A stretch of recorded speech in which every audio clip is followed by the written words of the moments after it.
deserve this. We deserve this. We deserve this.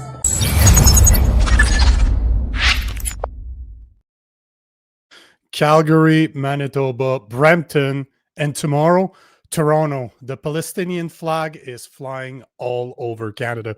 My name is Nico Lagan, and I'm too conservative for the conservatives. My co-host, Rob Ambrose, not woke enough for the liberals. We are the political orphans. On the show tonight, we are going to speak about should other country flags be allowed to be flown at our public buildings.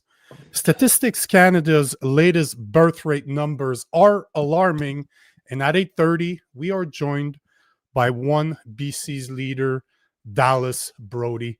What is going on, brother? What's happening, brother? Yeah, no, that's a big get. I was excited when you said we were gonna get her.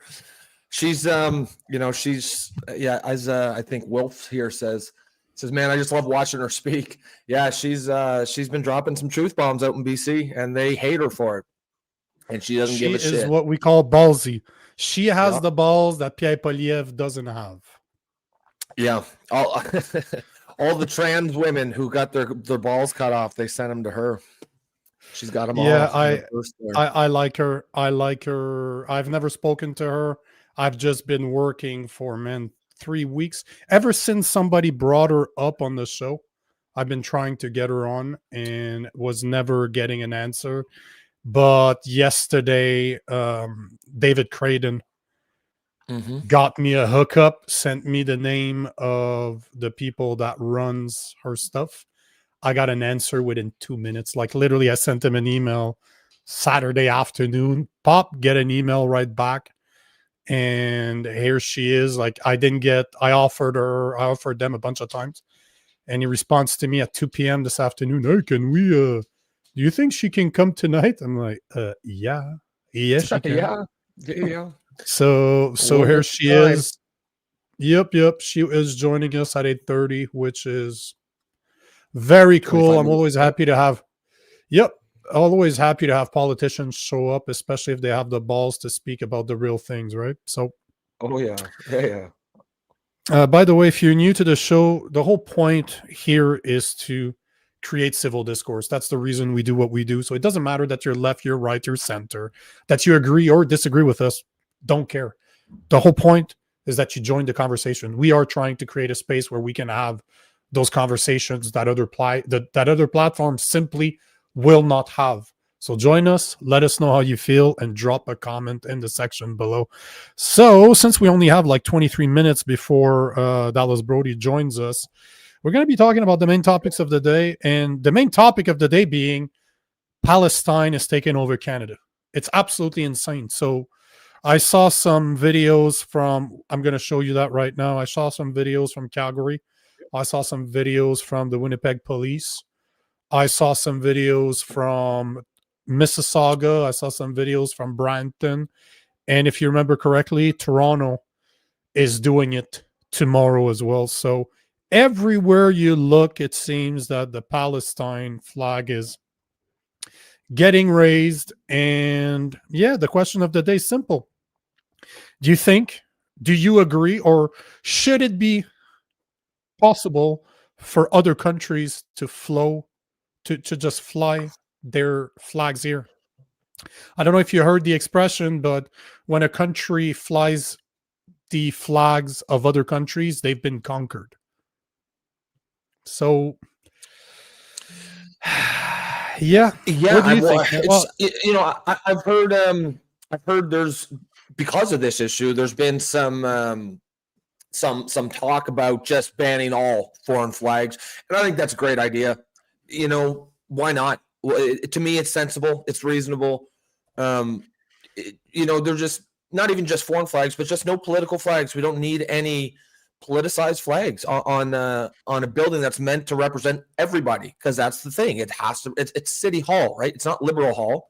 It's not Conservative Hall. It's the City Hall. And unless you're an idiot, and yes, we all know cities are broadly speaking liberal. That doesn't mean they're 100% liberal, right? It means they're probably 60% or 70% liberal, which means there's still a large chunk of people who are not liberal, who are not necessarily going to agree with those things. And to me, it's just common sense. If you don't want you know, a flag of if you don't want the Israel flag flown, because I'm sure most of the people who are big fans of the Palestinian flag being flown would be up in arms if they flew Israel's flag. If you don't want that, then you should not support flying the Palestinian flag either. Yeah, I agree, man. I don't care what their country is. I really don't care what your association is, what your indoctrination is. I don't care. There's only 3 types of flags that should be flown in Canada: Canadian flags, provincial flags, and municipal flags if they have one. Outside of that, go fuck yourself. I don't care about your flag. It has no place in Canada. So here is, let's start with this one, because I got a few videos, but here is a moment that was captured in Calgary City Hall yesterday.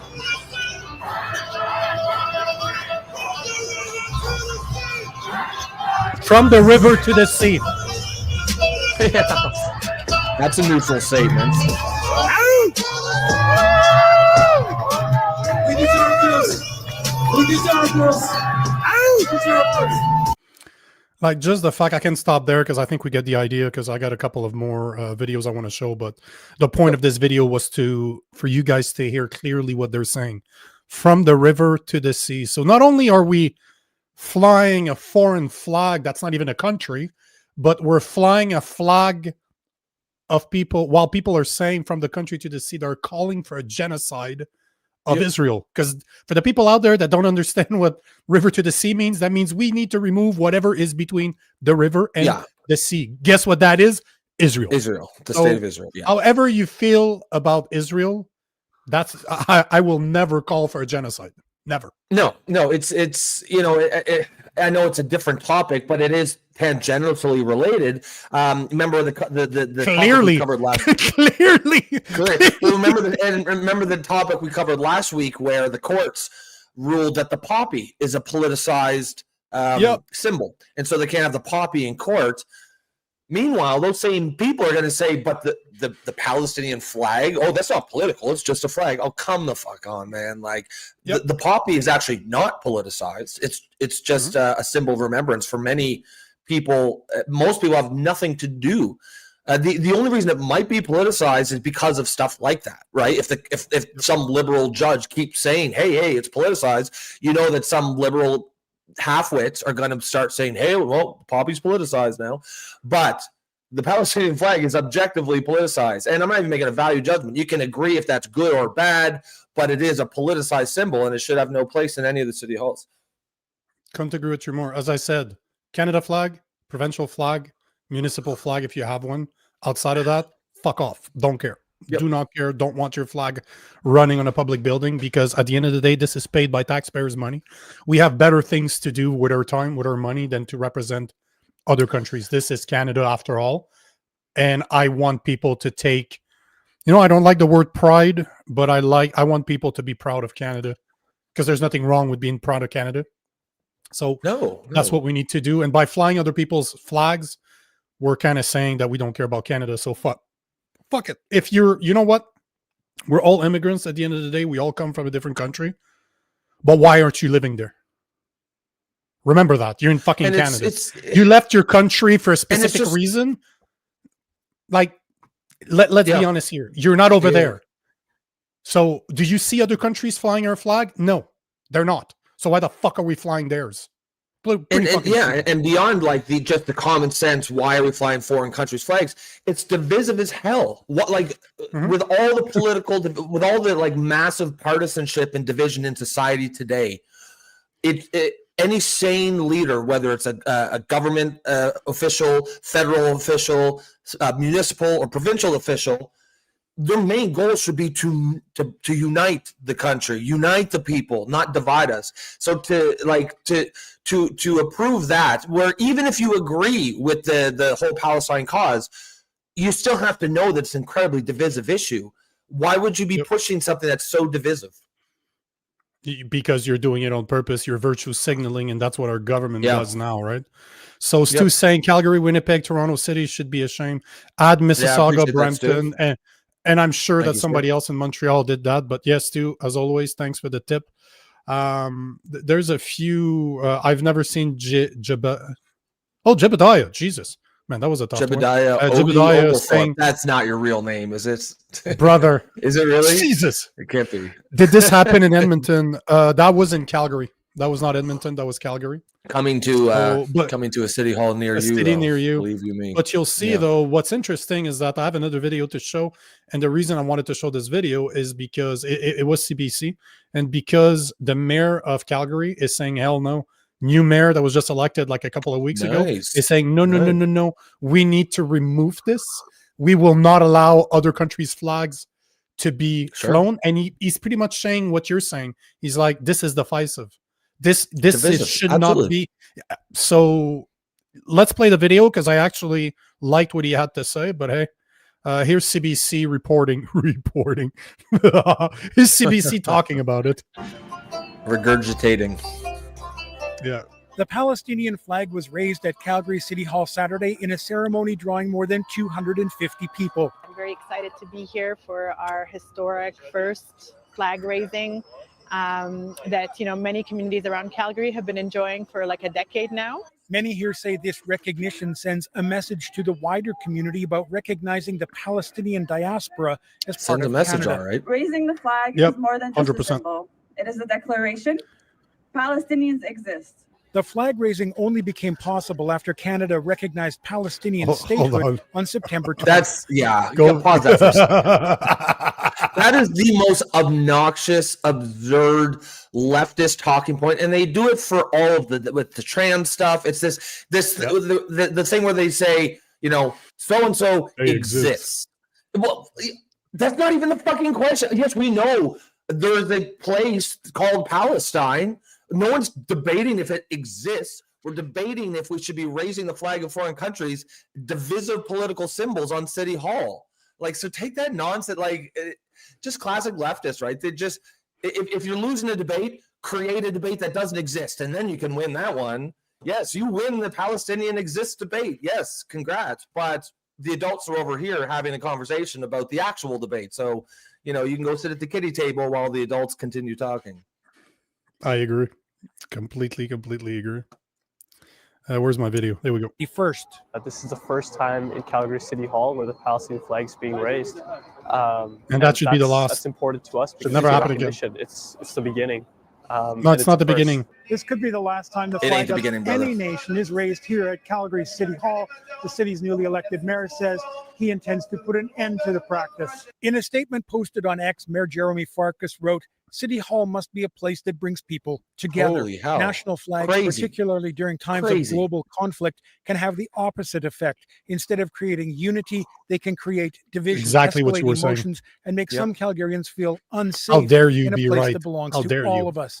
Farkas says he'll move to change the city flag rules in the coming week, a move leaving many here disappointed. And if you heard what he said, not in the coming weeks, as in one day, in the coming week. So 7 days from now, we want it gone. And good for him. Good for him, because that is something that needs to change across Canada. But good for him for being the first one, at least. Calgary's a major city too. Maybe there'll be some people that follow the lead. 100%. We really feel bad, and we really don't want this to go through. Not because I want my flag to be raised next year, no. Just because it's not fair for other countries. Oh, wow. That's a Palestinian. It's not fair. No.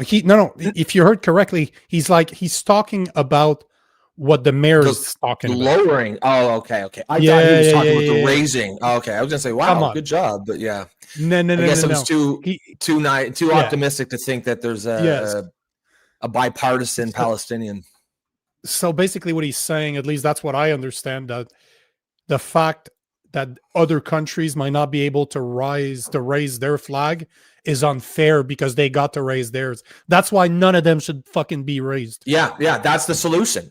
The solution is, okay, great idea. None of you motherfuckers get your flags up here.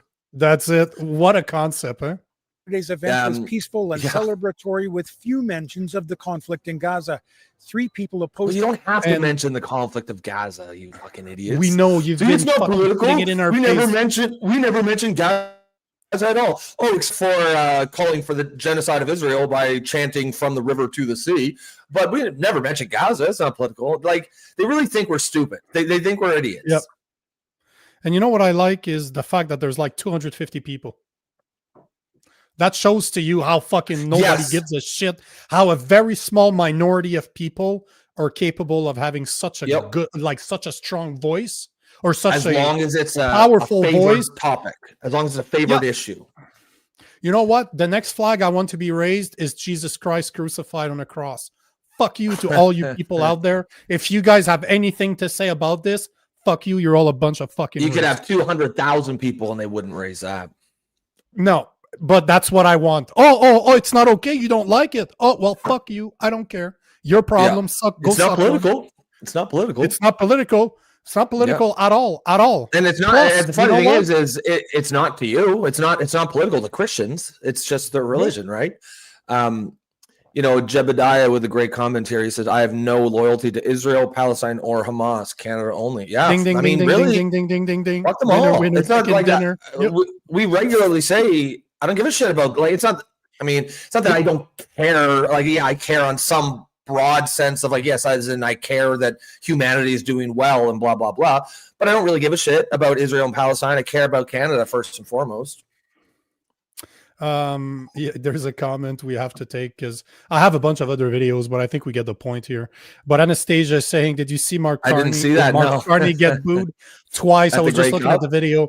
Yeah, they're basically saying the Prime Minister of Canada, boo! And he did the coin toss. At the coin toss, the Prime Minister of Canada, boo! Where's it at, Anastasia? Oh fuck! I could easily find it. I was just watching it on Instagram. And I know who actually posted it, so we'll bother her. No, I mean, like, where's the game held? Oh, yeah. Well, that you can use the Google because I don't know. I do not know. Winnipeg. Yeah. Oh, there you go.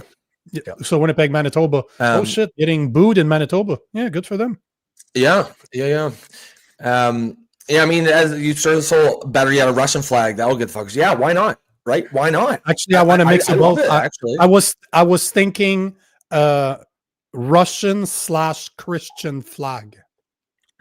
Yeah, to make sure I piss everybody off. So on one side it's Russia, on the other side you use all the arguments against them. It's not political. It's just the flag. I just like Russia. You know what? See, the thing is they decide what's political and what's not. Right? Exactly. Palestinian flag issue is not political because that's their issue. The Russian flag is political because they don't like Russia, right? Ukraine is their issue. Sasquatch is saying the coin of the coin toss went missing. Carney was the last one seen with it. Yeah. It's corrupt. You know, corrupt coin toss. Actually, no, it got taxed. Whatever the coin is, it left for carbon tax. It was carbon.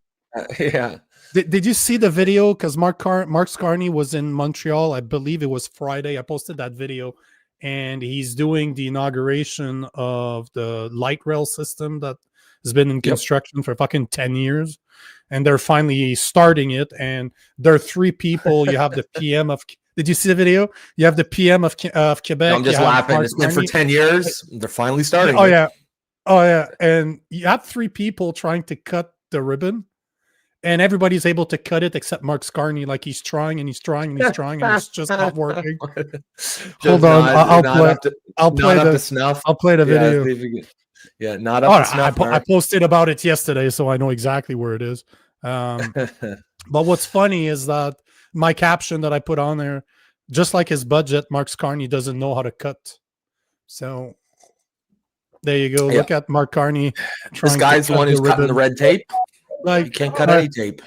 They gave him the dummy scissors. They gave him the Crayola scissors that they give the speds. I really hope that somebody did it on purpose. Just like, this is how I'm protesting. You get the kitty crayon, or you reverse the top and the bottom or something. You make sure that they don't cut. Yeah, that's funny. That's really funny. Before you take before you take another comment, I need to plug in our sponsor. So tonight's episode of Political Orphans is brought to you by Gabble, the world's first live video debate app on the market. You can choose to sit back and watch others debate, or if you have the balls, you can jump in and debate others. Because like us, Gabo believes in civil discourse. So check the description below. We have our affiliate link there. And if you want to support Gabo, you want to support us, make sure to download the app. So that's it. Let's take some comments because, man, we got 6 minutes before Dallas shows up. And, yeah, let's just roll with the comments, man. Yeah. Yeah, sure. Jebediah Ogie Oglethorpe says, I don't support genocide of either country. It's not our problem. Canadians first before others. Would they stick up for us if we were invaded? Hell no. I think your second sentence is the key takeaway here. It's not our problem. It just isn't. Nope. It's not our issue. It's not our problem. If you want to privately donate to the Palestinian cause, fill your boots, right? Fill your boots. But keep it out of public spaces, keep it out of City Hall, certainly keep out of the federal budget. If we were on top of the world and we had almost no poverty and we didn't have vets living in the streets and tent cities everywhere you look, and young people owned homes, and people could feed their families, then yeah, sure, okay, let's think about. I mean, even then, I would say probably I don't want my money to go to Palestine. Not our problem. But then we can think about foreign aid, right? Then we can think about, okay, now we can take care of other people. But we're a very long ways away from that. We're not even close to that. Why are we giving away billions to Ukraine to fund more wars, or Palestine to fund the resistance there? Because that every aid dollar, like they'll be like, oh, it's just for aid, it's for food. Yeah, how do you think the leaders of Hamas became billionaires? They didn't become billionaires in fucking ham sandwiches sent by the UN. No. It all goes through their fingers. Talking about this, we might as well. I wanted to bring up another topic because that kind of might explain why we're seeing foreign flag flown all over Canada. CTV is reporting that more than 40% of Canadian birth had foreign mothers in 2024, as per Statistic Canada. 40% of Canadian birth were born to mothers that weren't born in Canada. So I talk about this all the time. So that sounds bad, right? But here are the real numbers. So more than 40.6% of Canadian birth had foreign-born mothers in 2024. That almost doubled since 1997. So in the past 30 years, it went from 22.5% to 40.6%. But it gets worse. Since 2015, the population has increased by 16%, going from 35.5 million to 41.7 million. So 16% increase in 10 years. All of that growth came from direct immigration and birth to immigrant parents. The Canadian-born birth to non-immigrant parents actually shrunk by 1.5% over the past 10 years. 32% of people living in Canada right now weren't born here. So 13.2 million people. If this trend continues, by 2037, 50% of people living in Canada will not have been born here or born from immigrant parents. That's fucked up, man. For the people out there that don't believe in the replacement, and those numbers, the numbers that I'm talking about, they don't exist. People are not talking about that. I did the digging and I came up with those numbers because I talk about this on my Instagram all the time. But the 40.6%, the fact that CTV News is actually reporting on that, saying that 40%, and we're talking, man, those are huge numbers. Doubled in the past 28 years, went from 22.5 to 40.6, so it literally doubled. That's fucked up. And we shrunk. Canadian born, like us, for example, that our parents were born in Canada and we were born from Canadian parents, has shrunk by 1.5%. And yet we keep on opening our doors to immigration like there's no tomorrow.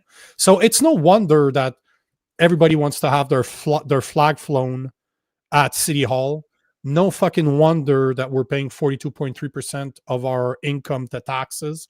No wonder that our birth rate are so fucking low. No wonder that our youth can't find a job. Like, it's insane. When you start going down the list, it's just one thing after the other, after the other, after the other. No word, no question. And immigration's the root. Social services. Oh, of course.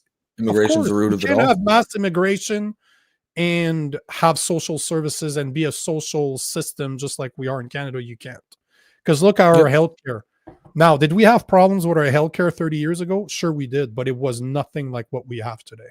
Like nowhere. Well, that's just it. We already had problems, and then you add on a million new bodies a year, or 800,000 new bodies a year, and the system cannot sustain itself. No, it's breaking the camel's back, as we say, right? So I see that Dallas Brodie has joined us. Are you thumbs up if you're ready to go? Yeah, she is ready to go. So does she need an introduction? Does she? Does the people out there believe that she needs an introduction? Because I'll give her like 5 words. The leader of OneBC, Dallas Brodie's here with us. How are you doing, Dallas? Hey, Dallas, how's it going? I'm doing great. How are you guys doing? Not too bad. We appreciate you taking the time to come talk with us. Oh, I'm honored. Thank you for having me on. I've been trying to get you on for about 3 weeks, and I record a lot of content with David Creighton, and he had you on last week. I'm like, bro, you need to give me her contact. So Tim from I think you'll find a receptive audience here. Our audience is very excited to have you on. Terrific. That's how it started. But that's how they started. We do everything live, and we have hundreds, if not thousands, of comments every day. And as you can see, the comments are right there, right next to you. They're just going to go through. Oh, yeah. And somebody's like, hey, do you know Dallas Brodie? I'm like, no. And then we started looking at the videos that you put out there. And the first video I saw was of you speaking about the land grabs that's happening in Richmond, BC right now. And considering that they're happening in Kamloops, they're starting to happen in Quebec City. Like there's a tribe that's trying to get 8,000 square kilometers on the Gatineau River. Yeah. And you mentioned something, and this is where I want to start the conversation with you. You mentioned in Parliament that there were 204 bands in BC. Yeah. Is that right? Yes, there are 204 bands in BC, and all of them are making land claims over 125% of the land mass. So we have they're claiming against each other, and this is on full steroids now, rolling forward with the introduction of what's called DRIPA, and we'll go into that maybe. This DRIPA legislation has put what used to be a fairly slow-moving process. It was always a bad direction we were going in, but now it's on one of those high-speed trains. You want to explain DRIPA? Since we're on the subject, you want to explain it? Yes. Yeah. Okay. Yeah. So DRIPA is an acronym that stands for the Declaration of the Rights of Indigenous Peoples Act. And DRIPA was passed unanimously by the BC government. And what it did was unfortunately, it was passed unanimously, but it brought a document called UNDRIP, which is the United Nations Declaration on the Rights of Indigenous Peoples, which floats sort of over. It was an aspirational document produced by the United Nations for Indigenous peoples to use around the world. And the BC government decided in its infinite wisdom that they should embed UNDRIP into the province of British Columbia, which I'll tell you what it does to us, but it requires that all of our laws be rewritten to align with UNDRIP. Okay, now UNDRIP, the United Nations document, is about 36 pages long. You can actually look it up. It's easy to read. It's done in big writing, but the key principles that are in that document is, number one, it says all land back, not part land, a little bit of land, all land back to Indigenous peoples as defined in that document. The second piece is it says veto over all decisions over all land and resources by those people, by the Indigenous people. And the third is it says the rest of us have to indefinitely fund this. And there's absolutely no responsibility back on. When I was reading through it, I kept saying, but where does it say, and we will take care of our people, and we will, but there's no balancing, symmetrical. Normally, when you get rights in a document, you also take on responsibilities for what your part of the contract is going to be. I will pay you this, you will deliver clear title to me. I will, any contract, I will pay you, you will wash my house, and I will make the house open and available, or whatever. But there usually is a meeting of the minds, and you get something and you get something back. But this is a one-way document. So when we embedded this into British Columbia, most people didn't even know this was being done. It seemed like a happy time. I believe this could be one of those the road to hell is paved with good intentions thing. No one Okay. wants to speak out against Indigenous people. We all want them to do better and all these things. And this felt like this nice thing to do. And I know I've learned that politicians like doing things that make them feel good and look good, and don't poke your head too far out of your shell. Just go along to get along. And that's what this was about, I think. And we're waking up today realizing the magnitude of what happened when we did that. Yeah, and I think along those same lines of things that sounded nice and might have been kind, but actually ended up really being problematic are these land acknowledgements. And that brings me to a bill that you put in to the BC legislature recently. And I only read the headline, so maybe I'd like to ask you to just maybe talk more in detail about it. But if I understand correctly, you're trying to ban it in schools and public federal or government gatherings, that kind of thing. Is that correct? Yeah, we want to prohibit land acknowledgements from being mandatory at publicly funded events. We're seeing them everywhere now in BC. They're just everywhere you go now. And they're at the bottom of all, your children are in school, at the bottom of the signatures on the email page, there's a whole land acknowledgement, and they're just everywhere now. And we're saying that's not okay. We called land acknowledgements the anthem of a suicidal nation.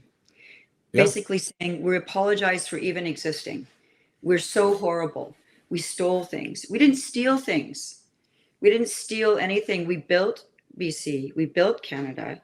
And all of us, including Indigenous people, have benefited from the work done by our ancestors. How could we, the CNR, this is a railway that was built. Gordon Lightfoot wrote a song about it. The Canadian National Railway Trilogy. I mean, this is magnificent work that was done in the past by people who worked their butts off, bringing goods into the young growing land, you know, and people really had great hope for this country. And now we're supposed to feel badly about it. And these, we got rid of prayers in schools, and apparently kids are being required to say this every morning at school. That's wild. That's well, and to me it seems obvious that what we're seeing in Richmond is directly downstream of these, you know, polite land acknowledgements. You know, if for 10 or 20 years everywhere we go, the government is saying we acknowledge that this is not our land. At some point, the courts are going to take you seriously, and it sounds like that's what the courts did in BC. The first time I heard one, I remember thinking, "What is that?" I remember the first one I thought, I said, this is not good. And it just picked up pace and then appeared everywhere.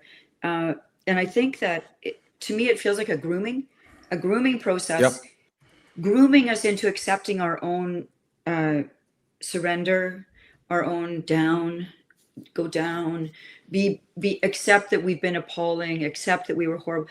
And I don't do that. I'm not doing that. I don't believe that anybody should do. I don't think any Canadian should do that. We should be looking up and boosting our province and our people, but this is not a way forward. But this is what we've been doing, and it has an impact. As you repeat this mantra over and over again, it has an impact. That's why they do it.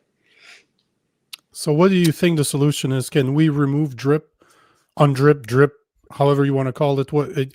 How do we remove that? Because to me, this is just a start. BC is like is the testing ground, and this is already starting to spread to the rest of Canada. So what's the solution? Well, in British Columbia, our party, OneBC, has a set of things that we would like to do. The first thing we would do is stop all voluntary transfers of money to Indigenous nations here in BC, because there are a lot of just voluntary payments. They're not even required to be made. It's just checks being cut. I've seen the list of the public accounts, and it's just 107 million to you, 45 million to you, 40. These are big checks. This isn't about you know, $5,000, $10,000. Even that's a lot of money. Okay, but these are huge checks. That would stop. Then we would immediately repeal DRIPA, get rid of it. That's something that actually the Conservative Party of BC ran on before I was expelled from that party. The DRIPA would be repealed, remove it, and then declare that UNDRIP is of no force in effect in British Columbia. Just get it out of here. Get the World Economic Forum, get this UN away from our province. We can manage things on our own. Thank you very much. And then bigger projects would be doing something along the lines of what Danielle Smith has done, making demands of the federal government. We want an amendment to the Constitution Act of 1982, removing Section 35, which created these Aboriginal title rights back when it was passed in 82. and led to all of this case law from the Supreme Court of Canada that has ended up with the Cowichan decision, Haida, all of these claims, Delgamuth, Calder, all of these cases, and then also demand the repeal of the Indian Act and stop the reservation system and allow the people on reserve to have fee simple title to their homes, operate those like small townships or municipalities and regularize them into the normal economy, and because the people on reserve are actually living with no accountability either. I've get calls from like, this isn't anti-Indigenous people. It's about they're living a lousy life under control of these communist ethno states that run it like a family. Little fiefdoms, right? Yeah. And if you complain and say, hey, where's my money? I've been told you get your job canceled in the office. You can get orders, investigations put on you. You can have your hot water turned off. Your kid isn't picked up on the school. Like there are penalties for sticking your head out and asking some questions. So very quickly, don't do that. And that's imagine living that way. And it's basically gangsterism in some reserves. Yes, that's what it looks like to me. If everything you get comes from that office and you're afraid that, you need to live in that life, that's really hard.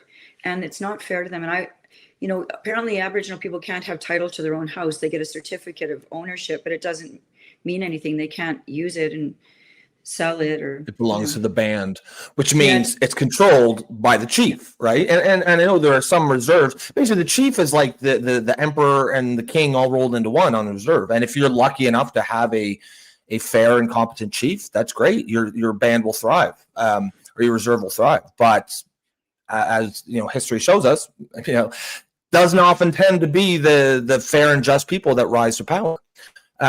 Yeah, I have a question for you. I was wondering, do you think, because the things you're talking about here now, like repealing the Indian Act, these are, even a year or two ago, these would be just completely like that's absolute third rail in Canadian politics. You would never hear anyone talk about this publicly because everyone's so terrified to be called racist and all that stuff. And I think a lot of this is going away. Do you think there's a potential for these bands to sort of overplay their hand here? Because I think, and now me and Nico have some disagreements on if there's anything's going to come of this or if it's just going to be more of the same. But I think, this story could really, really scare the shit out of the boomers, right? If you get this shit, they might take my house. Now you might actually spur a whole lot of people. And as I don't know how much into the demographics of the last federal election, it was the boomers that gave Mark Carney the prime ministership. So, I mean, if you scare a whole lot of boomers, I think it's possible that a lot of stuff that was completely unthinkable a couple of years ago might now be on the table because, I think a lot of the Indigenous tribes had a pretty sweet gig going. They had a golden goose, and I think it's possible they may have killed it with this. It's funny you use that expression because that's what I've been using too. If you overplay your hand, you end up making people very angry. And people are very upset. They feel like they did the right thing. They were being kind, and Canadians are generous by nature. And everybody wanted a better deal for Aboriginal people and to see them succeed. And what we've actually seen is not progress. We've seen regression. Things are worse. In British Columbia, for example, we know that the lifespan of Aboriginal people has dropped by 6 years since the NDP came into power here. 6 years. And the numbers are not good for, the percentage of children in foster care is 70% Indigenous. I mean, what's going on here? If there's it's not a thriving. There's a disaster going on right now in front of us, and we're back talking about something that took place 100. It's on right now, and if money were the answer to this problem, it would solve it. But I think all of us know as grown-ups, money doesn't solve every problem in your life. It doesn't. It makes things easier sometimes, but it doesn't solve what's in here. Money doesn't fix. You have to do that work, and you need to look inside, and we all need to do that. I'm sure you've both been through times when it's like you gotta do that work. And so anyway, I agree with you that this topic has been too much of a political hot potato, and nobody wanted to talk about it. But we have to talk about it in BC because it is the elephant in the room. Almost every fifth or sixth word in the legislature is either First Nations or Indigenous. First Nations or Indigenous. So it's with us every minute in that legislature. And I think that if you're accepting public money, everything is open for discussion. Nothing should be a no-go zone in politics, and no one should be offended by questions being asked about a huge file like this. I don't care if they're offended. Your emotions are not relevant to facts, right? Even if it offends you, that doesn't mean we shouldn't have the discussion. Because as Rob said, I'm a Christian conservative and I disagree with Rob and I disagree with you. I don't think the boomers are going to realize anything because it's not applying to them right now. The day that it does, maybe, but most of them don't live in small cities. Most of them live in the city. It's the people in rural area that will lose their house, not people. You're not going to see people downtown Edmonton, Calgary, downtown Montreal, Toronto losing their condos to land acknowledgement, right? They're not gonna lose anything. So those people are never going to realize that this is going on because it's not going to affect them. But unfortunately, I think that's the time we live in right now. You just look at the last Liberal budget and we're talking about generational investment, which means your grandchildren are going to be paying the tab for what you won today. So it's unfortunate to say, but a lot of liberal, like boomers, the liberal boomers, don't seem to care about their grandchildren because they feel that what they're receiving right now is owned to them, and they think we're still in the same country from Canada 30 years ago. I don't think they realize that we're not there, right? You know, I actually agree with you on that. I mean, I'm a boomer. I was born in 62, and I'm just on the tail end of the boomers, and I have a good life. I worked my butt off. I was a lawyer for years. I fixed up houses with my then husband. We worked our butts off, working all week, Home Depot all weekend, putting in insulation, like doing all that stuff, having tenants, working our way up. And I have twin daughters who are in grade 12. And I'm here because I'm really worried because I see what's going on. And I'm mad at my friends and my cohort because I see them. I'm like, guys, wake up. You can't just sit here going to the desert and going golfing. And because we had a good ride. After World War II, our parents' generation worked their tails off. It was all about providing for your family. A lot of them had grown up in poverty. They had rough time, deprivation, the war. People were they were really working and building, and they had to provide. And we had a beautiful childhood. And through the 60s, 70s, 80s, incredible time. Great music, great stuff. Life was pretty good, very good. And we could afford things. I bought my first place when I was 27. I got my first condominium for probably $110,000. I had saved up 30 grand somehow. And, I had enough money to do it. So I'm very worried about the kids coming behind. And that's why I'm doing this. We have to deal with these problems because we've got it's everything. The taxation's too high. These young kids can't get a nest egg built up because their money's all taxed away from them. There's no disposable income left over. And you have to be able to have some capital to do anything. And if they can't build any capital, they'll never have any hope. And I think it's heartbreaking, actually. So I am angry at my cohort. And some of them, they're out off the country. And I'm like, get back here and fight.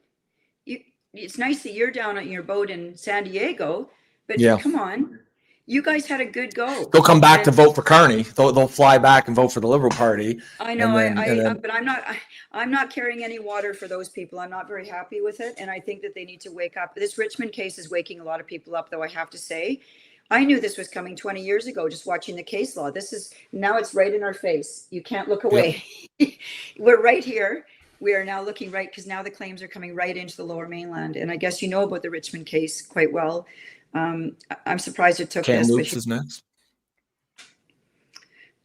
So, I was wondering if you could get. Do you want to go, Nico, or do you want me? I've got a question for. It's because there's a bunch of different questions. We only have her for 30 minutes, so there's a bunch of little subjects I'd like to bring up because I just want to highlight how she's different from other politicians out there. Like I'm really impressed by what you're pressing. So you're pressing on the land grab. You're also pressing on the fact that women can't have penises. Like I saw you in the video with Billboard Chris, which we've had on the show. I've had the pleasure of interviewing in person, and I'm sorry for the expression, but you have the balls to actually say that women can't have penises and leave our children alone. Crazy that I'm actually a woman. That takes courage. It's actually funny because people say that to me, and I say, I just can't stand. I mean, I was part of growing up in the women's lib movement, and I cannot believe what is happening here. Women are literally being erased. I heard some Mhm. places calling it, the NDP referred to people as males and non-males, or at some union Yep. event recently. Non-men, I mean, yep. what the hell is going on here? Like, excuse me, males and non-males? And then we have to suffer. I was in a bathroom the other day. There was a guy next to me, and it's very disconcerting. And Absolutely, it is. And I don't like it. It's a woman's space, and women don't. The vast majority of women are not happy with this, and I think that I'm really glad to hear that the International Olympics Committee has also dealt with. There will be no more men allowed to compete in women's sports. Wow, can't believe it took this many years, but thank God. And Billboard Chris is a hero. What he's doing is very hard, and he deserves some kind of world medal for the children. I mean, we have children in BC as young as 14 having healthy breast tissue removed. It's wild how in 2025 it's it's seen as an act of great courage to say that male rapists should not be placed in female prisons, or men should not be allowed to compete in Olympic female sports. It's insane that we got here. I did have one final question about the Cowichan case, Dallas, because I'm getting a lot of mixed signals. I think a lot of people are trying to find out what are the actual real world effects of this right now. I know David Eby and the NDP, they have a vested interest in saying, oh, no, there's nothing going on.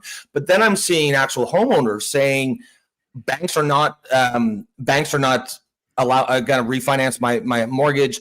Basically, these are unsellable homes right now. This isn't like, what might the Cowichan tribe do later down the road? This is right now. So a lot of these homes, I've heard some people say that basically these homes are now worth nothing. They're worth $0. And a lot of people, this is a retirement. This is their nest egg. Are you hearing from any of these people? And it just seems like, I don't understand why there's not clarity on this. Like, couldn't the banks just come out and say officially, yeah, no, we're not lending to these people right now? But it seems like it's not clear. And I wonder if you had any information on that. Well, there are people who I've seen actually on TV and at that meeting who are saying that they can't get a mortgage. But we know that the largest property owner in that area is a company called Montrose Properties, is actually filing a claim to have the trial reopened, saying they're the largest landowner in that area. And another thing is that a man named Paul Sullivan, who is the top property assessment guy, like if you want to appeal you own a house and it's been assessed at a level and you want to get the assessment down based on other houses, the value around you, Paul Sullivan is one of the leading guys in Vancouver for doing that work. He has taken a class action suit and he is applying to have all of their assessments reduced down to almost nothing, because value is based on how much someone will pay you for something. Sure. And right now, if no one will pay you to buy that house, it's worth nothing. Yeah. So if you're paying property taxes based on the fact that it's a market value and the market value is zero, it follows through that you shouldn't have to pay property taxes. And that's a big deal. And that was, think about that. And some of them are saying, why was I paying taxes all these years if I didn't even own it? Wild, right? Like what an absolutely royal rogering that these homeowners are getting. And they're losing the thing that is where most of their net worth is held in. And they're saying, but by the way, you still got to pay property taxes on that at $2 million valuation, because someone's going to hold the bag and it ain't going to be the government. Yeah, and I know a banker that I deal with, and I won't say which bank it was, but he says there are some businesses there that have put into $40 to $50 million of industrial upgrades there, and they've been financed, and everybody's on the phone. It's like, there are conversations taking place. Banks don't take their information to the public and talk about this, because if they do, the whole thing will come shaking down. Yeah, of course. But the phones are going. And then I know another man who does small contracting, and he said, Dallas, out in Surrey, nothing's selling now because people don't want to buy anything, because this has affected other people's faith and confidence in the system. And part of this was caused by the fact that, how the government didn't argue the strongest argument they had in the case, which is called the argument of extinguishment. And David Eby had a written directive that he did when he was Attorney General. I've seen it. He wrote, you will not argue extinguishment in any cases dealing with Aboriginal title claims. Extinguishment is the argument that says, once a fee simple title has been created in our system, in our land land registry system. That is it, and no Aboriginal, nothing else can come over that. That's the extinguishment argument, and they didn't argue it. And the federal government, so the federal government lawyers didn't argue it under order of the federal AG, who is Jody Wilson-Raybould. She did the directive for the federal lawyers, and David Eby did the directive for the provincial lawyers. And the lawyers for the city of Richmond did argue that, but weren't successful in that. The main players were really the province and the feds. So that's one major problem. And the other one is 2 applications were made in the course of this 10-year trial. I think it's the longest trial in Canada's history. 10 years, 2 applications were made to notify the private property owners, and the judge refused those. So they only found out by Mayor Malcolm Brodie, another Brodie, not a relation, but same Scottish clan. We figured that out. But he hand-delivered notices saying you need to know what's happened to your title, and that's when the proverbial, you know what, hit the fan. Shit hit the fan. Yep. Yeah.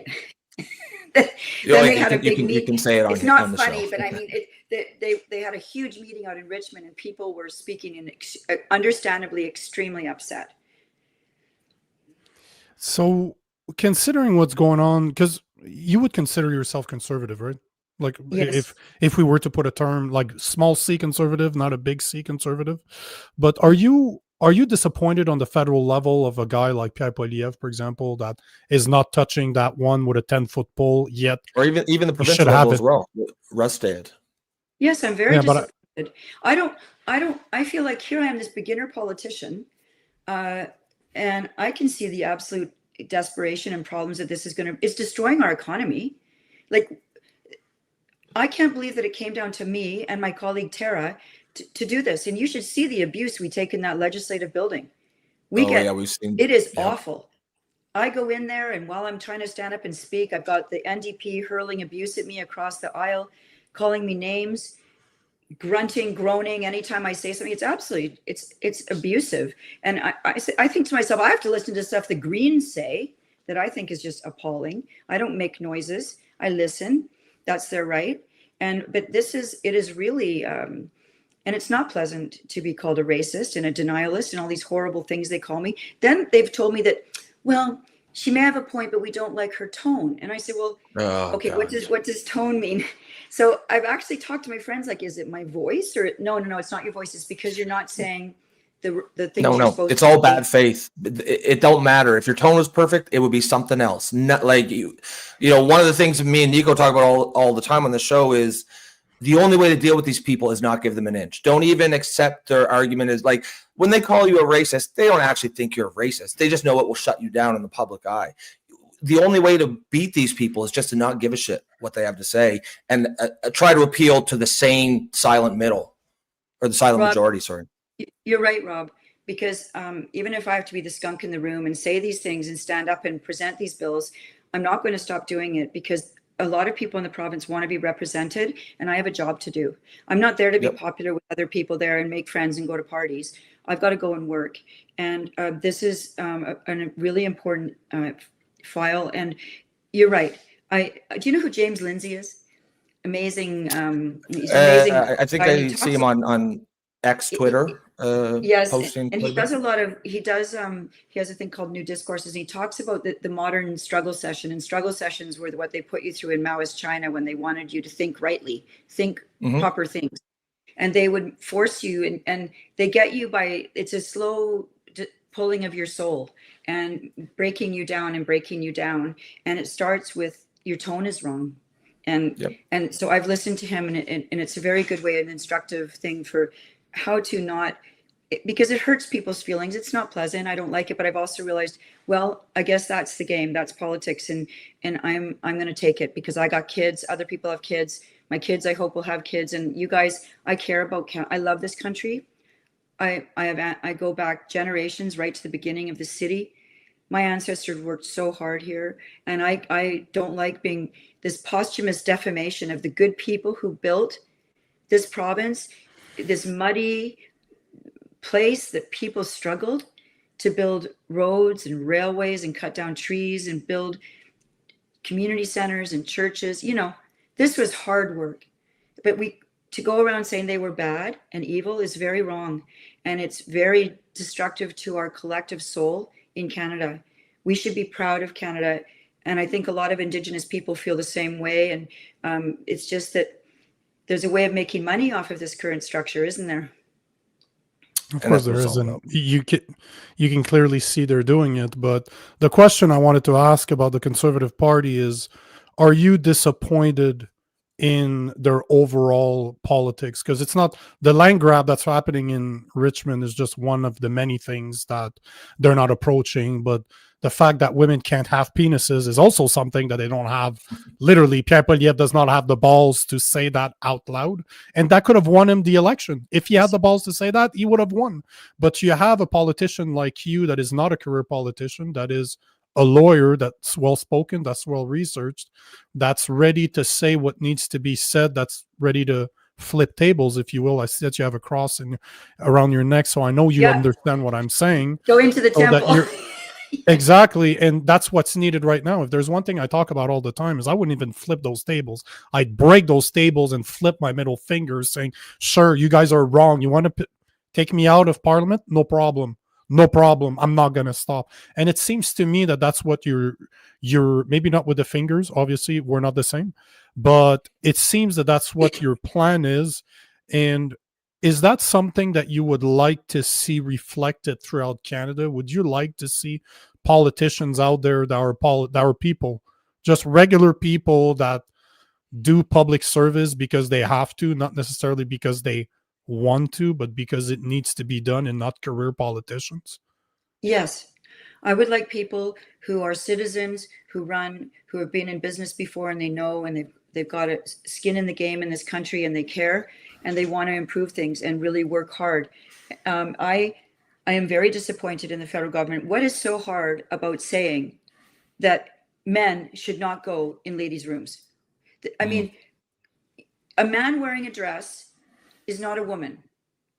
It's not. It's not. And if they want to do their fetish or if they got a body dysphoria, that's not my concern. But my daughters should not be in bathrooms with full-grown men. And I can't, like you said, I can't even believe we're discussing this. But this is queer theory that's been introduced purposefully into Western society. You're not hearing this stuff in China and Russia. It's just our societies. And queer theory isn't about being gay. It's this, they want to come in and upend everything that's normative that we grew up with. Mom and dad, kids. And this isn't about Nuclear gay family. either. This is not about gay. This is about something completely to make you feel, whoa, what, like offbeat. And all of us are feeling sort of unstable now because things that we always counted on as normal, like even men's and women's bathrooms, has been played with and messed with. And I had some women call me the other day who were working on, they're in my riding, and they are women about my age, also both lawyers, and they said, Dallas, we'd like to work with you on establishing safe female spaces. And I said, thanks, ladies, for doing this. I knew one of them from back in my law days, and I said, I'm really happy you're doing this. And we all have some different political views too, but we're all together on this issue. And I think Poilievre would win bigly if he would just say it. I mean, for the first time, I think culture issues are almost just as important as the economy. I mean, this is a major thing for families. And, you know, I have gay friends who are worried about this too. This isn't about that. And so don't conflate it with gay marriage or gay rights or any of those things. This is about a very different attempt to destroy fundamental values that we have in Western civilization. And I will keep saying it. And if I get voted out, I will take that hit. But I'm going to use the time I have and run this leg of this race as hard as I can, and try and fight for people who are worried and feeling upset that no one's seeing what they're seeing. I see it. And so yeah, I'll get some beatings over there on the ledge, but Tara and I, we go in. Yeah, the BC led, British Columbia led, not the place you want to be with that message, but it's a place where it's needed, to be honest. You know, and I think you hit on something that I think, you know, a lot of people are feeling, you know, like there's the you know, with the trans issue, as you're talking about, there's obviously the direct effects on women, effects on homosexuals. One of the things that really started to turn my thought process around was seeing all the homosexuals on social media complaining about what they see as fundamentally a homophobic ideology. that seeks to erase sex as a definable category. And of course, if you erase sex, if a man can be a woman and a woman can be a man just by saying it, then the term sex is not a coherent category. And if you eliminate sex, you eliminate homosexuality. That is the only defining trait of that group of people, is same-sex attraction. So there's a lot of people that are kind of speaking out about this, but there's also other problems, and I think that are deeper and broader, in the sense of, it's not just about the people it hurts, but it's this idea of destruction of truth that I think it has really, really, really negative effects for all of society.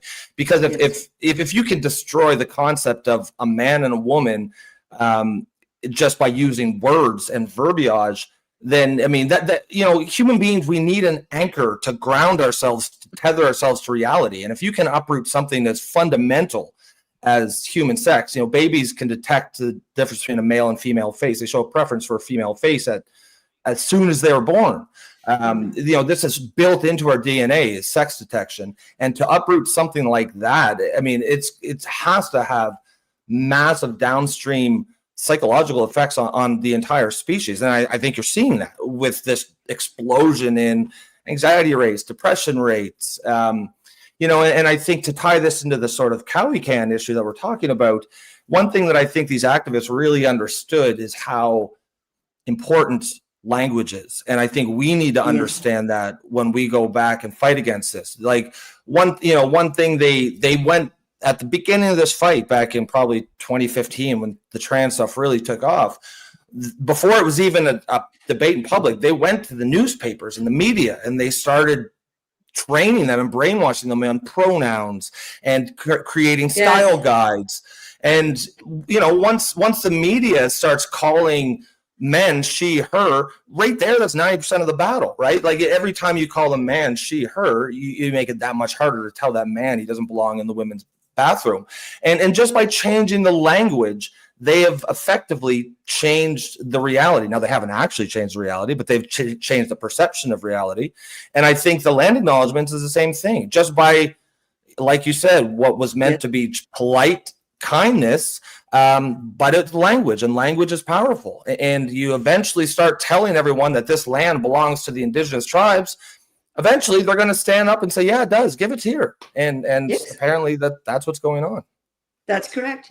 Language is pretty much everything. I think this is what Orwell taught us, right? George Orwell absolutely. taught this. And he said, what is his expression? I think it was him, in a time of universal deceit, truth is a revolutionary act, or something like that. And we're in that state now. Like we've actually drifted right off into the loony space. I mean, and you're right. It is about language control. Apparently at UBC, and I have friends who were in med school, you can't refer to a pregnant woman now. You have to say birthing people. And or birthing people, or it's nonsense. I know a man who went in for a treatment the other day. He's a man. He's actually one of our candidates, Jim McMurtry. Like they said, "Are you pregnant?" This happened just the other day. It'd be like you come in and they have to ask you if you're pregnant. It's a collective idiocy that has infected all of us. That's insane. All right. And we're going along. And then they're also, I don't even know if I can say, they're even referring to vaginal sex now as front hole sex.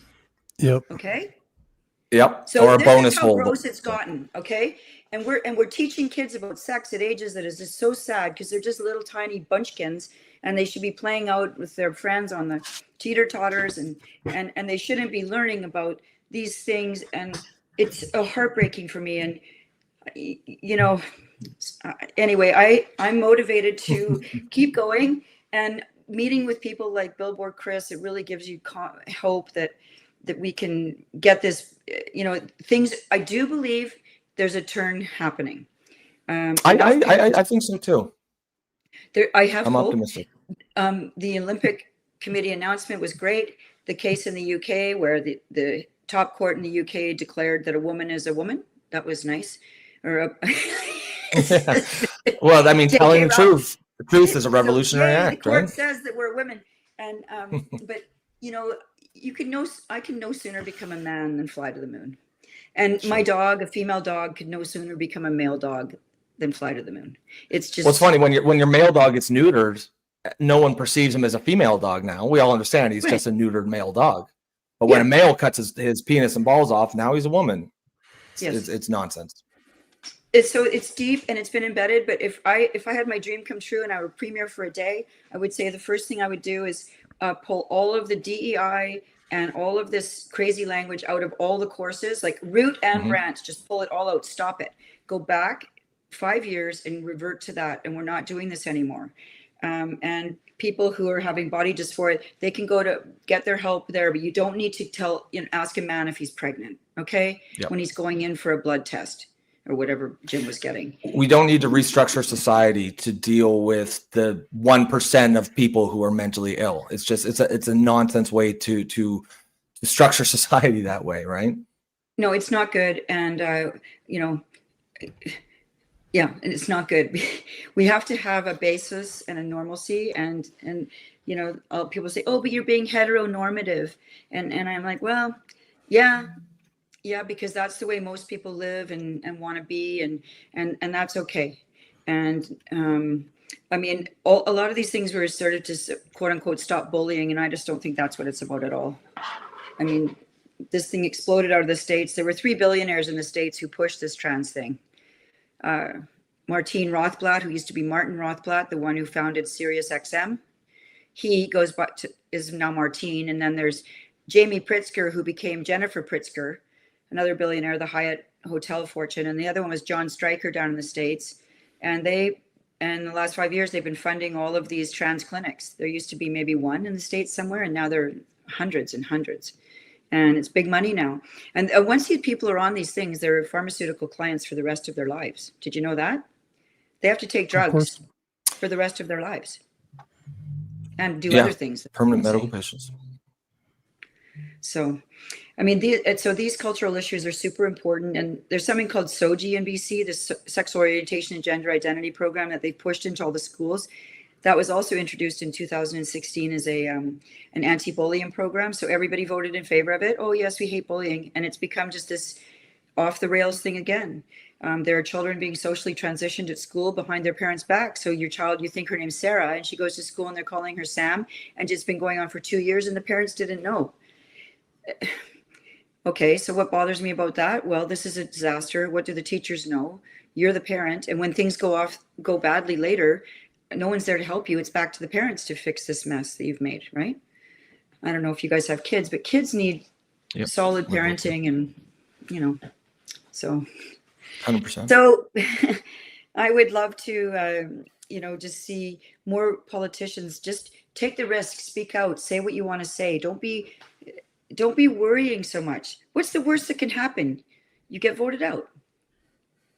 It's the worst thing that's going to happen. And people might call you names, but that's yeah, but you're talking to career politicians. That was my question, because they don't want to lose. What scares a politician the most? Losing their seat, because that's their way of income. Yes. They don't have, you look at a guy like Poilievre, he doesn't have a career. If he loses his job there, well, now that he's rich, he can probably do other things, but all to say that's why they will do what's right for them, not for their writing. But we've been, we've been talking about culture a lot over the past 20 minutes. So I'd like to ask a question that is not culture, that is literally to make Canada better as a whole. And one of the things that Ibi is always talking about, he is not for pipelines. No. Yet you guys are literally connected to the third largest reserve of oil and gas in the world, and you're preventing them from having pipelines going to Alberta. So if you were premier, would you allow for pipelines from 100%. Alberta so that they can sell it to China and they can sell it to the Asian market? 100%. Absolutely. Of course. Yeah. Open the land. No qualifiers, no questions. What do they say? That great song, Open the Land, Let the Lifeblood Flow. We got to get on our way because we're moving too slow, right? That's Gordon Lightfoot's words. Get on our way because we're moving. Let's go. They keep pushing this message of scarcity in BC. Oh, we drown in water out here in BC. It rains and rains and rains. And every summer, we're short of water. We're not short of water. We've got so much water, but they want you to feel that there's scarcity all the time. Right now, we have a shortage of power. We need more dams built. And we could easily do that. But instead of building abundance, they're trying to allocate scarcity now. So now they've got a new bill that they're passing that is going to allow the government to decide who gets power on which day. And so there are going to be winners and losers, and they're against AI things and all these. And so they're going to direct, you know, it's obvious, like the businesses they like will get power, and the ones they don't like will not. The ones with the right opinions, the right positions, right? And they've got their land acknowledgements and all their emails. That's right. And their That's who will pronouns. decide. By the That's way, right. I don't like pronouns either. I don't like putting pronouns on my name. And No. And I think that if people listening here today, if there's one thing I would say to you, just go to your work and take the silly thing off and just don't do it. See what happens. I doubt anything will happen. Just take the step. That's your None first of them step do towards here. freedom. Just Yeah, so I would you say know, there's this nobody listening audience, to it's a pretty We anti-woke don't do that here. audience. Yeah. But I love Alberta is such a.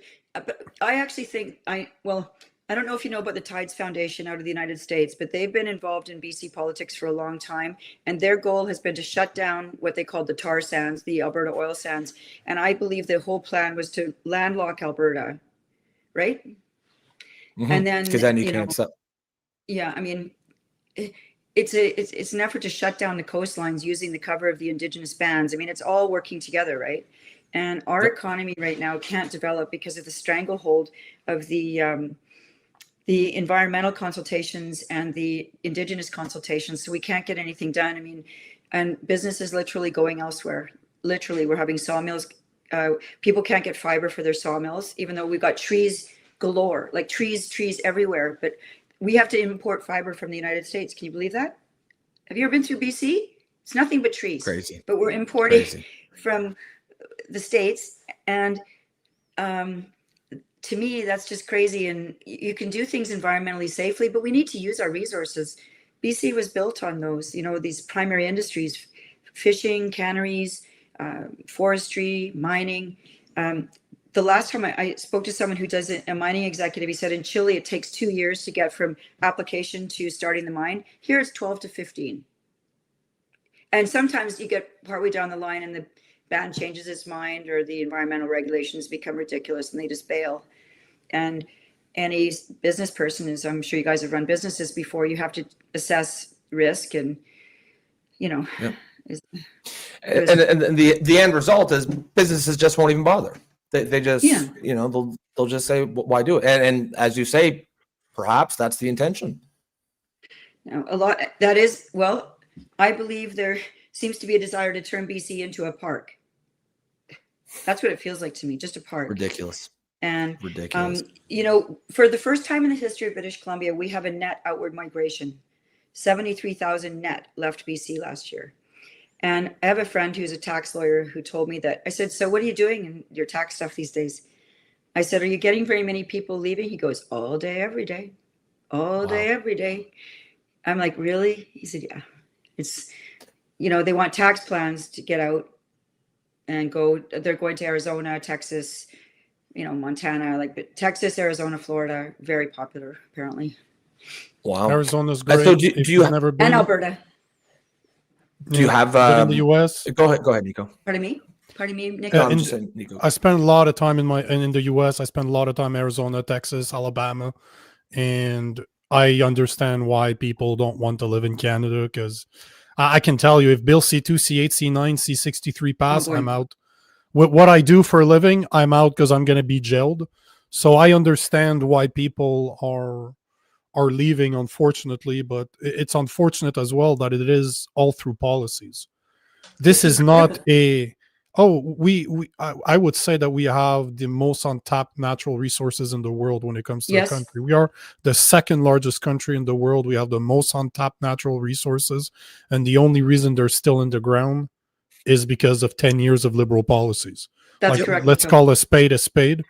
But unfortunately, we also don't have a conservative party that is doing its job of calling out the government and doing everything possible in order to change that. They're just going along with the plan like they're two wings of the same bird, is all I'm seeing. So I'm I'm really happy to see a non-lifelong politician. I'm happy to see somebody that's a lawyer, so you know how to speak, you know how to bring the law to your argument. And I'm happy to see a woman that has more balls than the Conservative Party leader. So thank you, Nico, for that. And I agree with you. This is the most incredible country. Think how the abundance we should have here. I mean, we should just be firing on all cylinders. Go, Dubai. go. You know, It'd be drill, like baby, Dubai. drill. Let's go. Yeah. Let's get going. And remember when Trans Mountain used to, like, my dad used to do some work in Alberta when he was at Turbo Resources, and he said, Dallas, the lifeblood in Alberta, the people, the way they work. And he goes, it's just incredible to see the way they lay down those pipes and the work ethic. And I mean, I just would love to get back there and see this place booming again. And with the right leadership, we could. I don't know what Mark Carney's doing. I'm still stunned that we could have a guy running our country who wasn't even here for 10 years or however long he was gone for. How dare you come back after 10 years and think you can run our country like some king? Like, what are you doing? You float back in, you're basically placed in office, and you're our prime minister now. We don't even know you. And it feels like he's really involved with World Economic Forum things, and that worries me. I don't think that I would also say, if I were prime minister or premier, get the hell out of our country. Leave us alone. Take your policies and go somewhere else. We don't want this around here anymore. We need to get back to local governments running the local community knows the best way to run their community, and they love their communities. Most people love their little area. Absolutely. They'll take care of it. They don't want someone from way in Davos telling them that they have to have a 15-minute city today. Or eat and bugs. it really feels like we've lost control over our decision-making apparatus. And the last 8 years under Trudeau and this country, I don't even recognize it. I'm just going to say that, you guys. I don't recognize it. There's no freedom of speech. I don't recognize it. I sometimes words can fail you, right? Yes. The issues seem almost overwhelming. I have a question on a personal note. You've talked hypothetically about if you were premier. Do you have any plans or hopes for higher office? Because frankly, I think you're exactly the kind of politician that Canada needs, and I think you'd find a lot of support. When I became leader of this party, it took me a while because I didn't intend to be a leader of a party. But I would do it, but I also would believe that I just want to get this party up and running. And then once we got running, we have an AGM and a full leadership race. And if it's my turn to pass the baton to the next fighter, go. And I think that that's the way it should be. I'm not a person who is just doing this for Dallas. And I would do it if I was approved by, at our next AGM. Absolutely, I would take that on. But I want to always say that is not my childhood dream. You know what I mean? Like some people, I've met people who all they want to be is a politician, and they go from party to party to party. They don't care what they're even saying or doing, just as long as I get to be in the news or something. Or I don't know what it is they want. But some people, they'll just run for anything. I've seen this. I've noticed there seems to be this group of people that just desperately wants that. And I would step up and I would do it. Absolutely. But it's not something that is the only purpose that I'm doing this for. I'm a pretty straightforward person. And I say, I see the problems. And I also know that if I did become premier, what we immediately need to do is get the top business people in the province to come in. And I say to them, look, guys, you got 2 weeks, come back, tell me what we need to do here. Because I've got people saying to me, top businessmen and women saying, Dallas, we could fix this in about 2 weeks. It's this, and this. This isn't hard. It's just... And then you put someone else on the medical system. Look, fix it. Get the top doctors. They already know what they need to do to fix this. The waiting times and all this mess. We didn't even get onto that. But if you get the right people and you assign them the tasks, they will bring you the need. And then you just sort of say that, okay, this is what we're doing, and be a CEO and move things forward, right? Yeah. 100%. We are way over. We're like 20 minutes over. We definitely, I would love to have you back on because I I won't lie to you. I was testing the grounds. I wanted to see the type of individual you were. I don't know you. So I don't know. I try to be careful about the questions I ask to kind of get an idea. But there's a lot of questions that came up from your comments that I would love to address. So I'll get in touch with your team to have you back on to continue this conversation, because just judging by the comments, people are really happy to hear about somebody like you. It's hard sometimes to believe that there's still politicians that care. So thank you for what you do. Thank you for trying, because God knows it's not fun to be insulted every day and to be called all the names possible. God knows I get a lot of those too. So I understand what you're going through, and you get it too? I average 10 to 30 million views a month on my socials. So you can imagine that my wife doesn't look at my socials anymore just because of this sheer hate. And I get them from the right as much as I do from the left, unfortunately, because we don't have real conservatives in Canada. So that's true. But that's we can the reality. lead people. The key is to lead people forward. I mean, to me now, it's not even right or left anymore, you guys. It's up or down. 100%. This country is it's not right or left. We are dying in BC. We have there's no capital coming here. And we can't, people in the Vancouver city seem to think we can live on Starbucks. Starbucks only exists because there are industries out there. People are children, people are dying. They feel so ignored. And I'm going to keep fighting. I'm definitely a scrapper. I'm a fighter, and I will get in there. And I take my legal expertise and I go into that room and I say, my client is British Columbia. That's my client. I'm making the best argument I can today for British Columbia. You make your argument for whatever you're doing. I'm arguing for BC. That's my client, and that's my job today. And I don't care what names you call me. Yeah. No, that. I mean, there's, one thing me and Nico say all the time on the show is, there's such a hunger out there among people for a politician who just says what they fucking think and doesn't really care about, isn't triangulating fire at all times and going by the latest focus groups and what's the least possible offensive thing to say. And I think, for all Trump's flaws, I think that's one of the reasons he's so popular now. Is that he has that. He's tapped into that. Regardless of if you agree, there's a lot of things he says that I don't agree with, but I still he does not give a shit. And that there's a lot of appeal to that kind of a politician who's just, willing to say how they actually feel, who feels authentic. And I think you've got that same vibe. Well, thank you. But and that's true. I do believe that also. I think Trump has given people hope and made them feel like they're working towards something now again, instead of just all downhill. So, so we can ignore some mean tweets or whatever and just say, I think that people do like his authenticity. That is really important to people. Focus groups are ridiculous. Well, I think that's kind of the one of the things I think about Pierre Poilievre. It just feels like every single thing he says has been ran through, 3 or 4 focus groups and the filters, and it's very polished and very inoffensive, and it's very just sterile, and it doesn't impact anybody, doesn't make you feel anything, and it's not at all the kind of thing that we need in this moment. We need someone who can make people feel things, I think.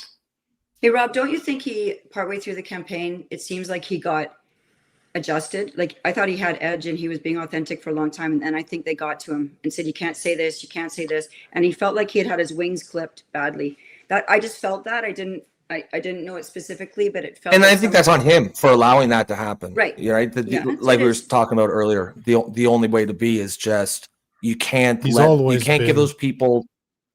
Yeah. It's always been like that. His high watermark was that apple in the orchard moment, and then that was good. I think he tried to recreate that too often. This is just he's always been like that. He's been 20 years in Parliament, never accomplished anything. Can't even get elected against a guy that just showed up, that didn't live in Canada for 10 years, when the guy to the south just went through a replacement last minute and showed him how to do it. He had the perfect blueprint to do it. He didn't have the balls to do it. He's always he doesn't have the stuff. He doesn't have stuff that Trump does. No, but yeah, I hear you, Nico. But he's a liberal. At the end of the day, he's a liberal. He's a right-leaning liberal, is what he is. He's trying to Mark Carney was able to steal his politics, like axe the tax, right in the campaign, and there's nothing he could do about it because they're so alike that everything they say sounds the same. There's nothing. I would argue that Mark Carney, as much as I dislike the man, that he's evil. Just read his book. He's a lot smarter than Pierre Poilievre. Love him or hate him, Mark Carney is not an idiot. Don't believe that guy's an idiot. He knows what he's doing. Not.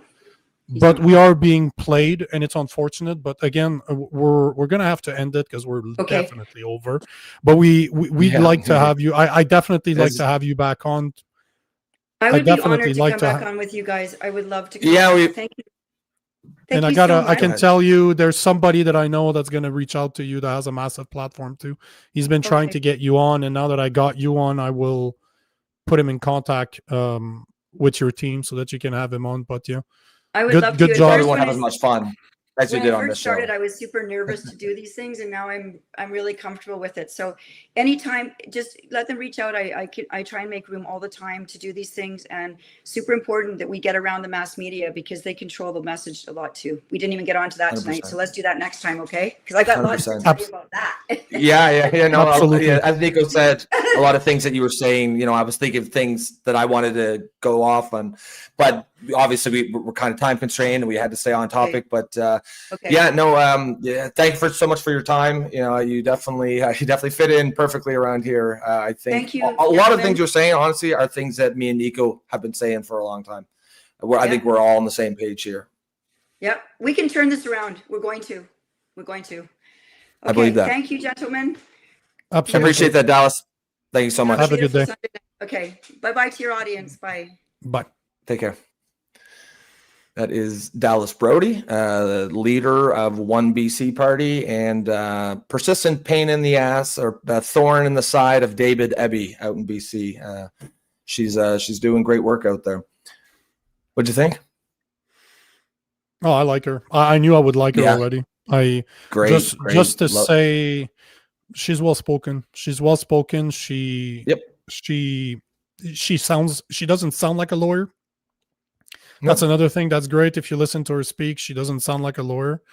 I think that she hasn't found her voice yet, because I think that's why, if you look at the reason they're able to step over her or to kind of walk over what she says and ignore her, it's because she hasn't found her voice yet. Like she just said that she's not quite comfortable doing this, but she's doing them more. Give her 6 months of doing interviews like this where she's going to talk. That woman's going to be a monster. She is going to be a monster to deal with because she's a very smart girl and she's courageous. She has what it takes to say it. Just let her find her style. Oof. That's going to be very interesting to see. Yeah. Yeah. And because you could even tell, listen, there's a reason why that stuff works. We always say, listen, they just call you racist to shut you down. It works because we're social animals. We're social species. And when we feel like people think poorly of us, it's really, really hard not to care about that. You can learn it over time, but naturally people do want to not be perceived as a bad guy. And that's why that tactic has been so effective. And you can tell it still affects her now, right? Like what did she say? They tone police her. They talked about her tone. And then she was like, and I asked my friends and they said, so even the fact that she's asking her friends means it does bother her. And of course it does. But once she figures out that these are just bad faith people and, fuck these guys, as you say, I think she's going to find her voice. And I think it's going to be powerful. She already is. So yeah, her voice already is. So I think she's exactly the kind of politician that Canada needs right now. Yeah, there's no politician I would vote for right now, but I'd vote for her. And the big thing is, someone might say, oh, well, what's one legislator in BC going to do over Canada? Well, but what's going to happen is once one breaks out, just speaking truth to power the way she's doing, there's other people going to see it and they're going to copy it, right? They're going to say, oh shit, we don't have to go and bend a knee to the woke gods. We can just say that shit.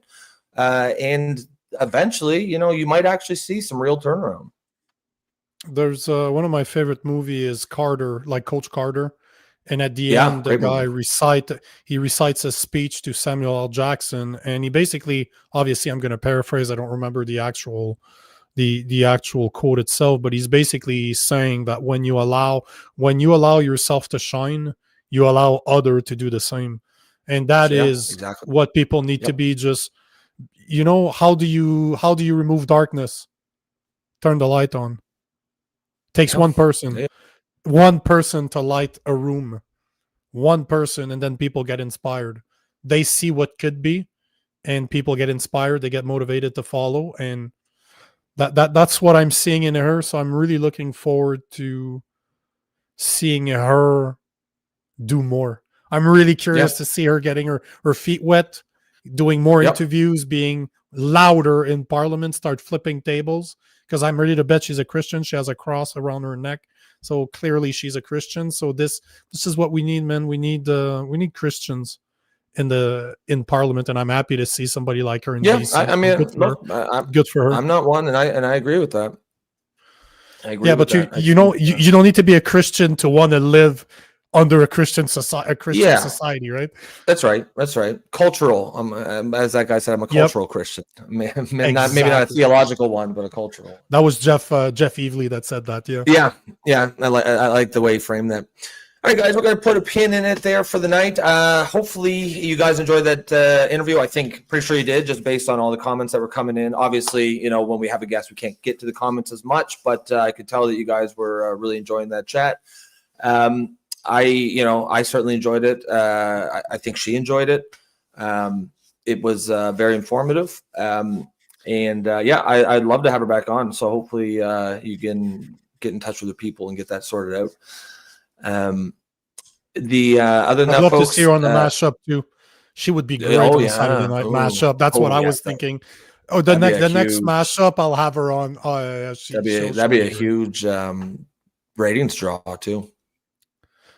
Oh yeah, absolutely. All right, guys, we're gonna pin it there. Excellent start to the week. We will see you tomorrow, Monday night show, same time as always. Peace.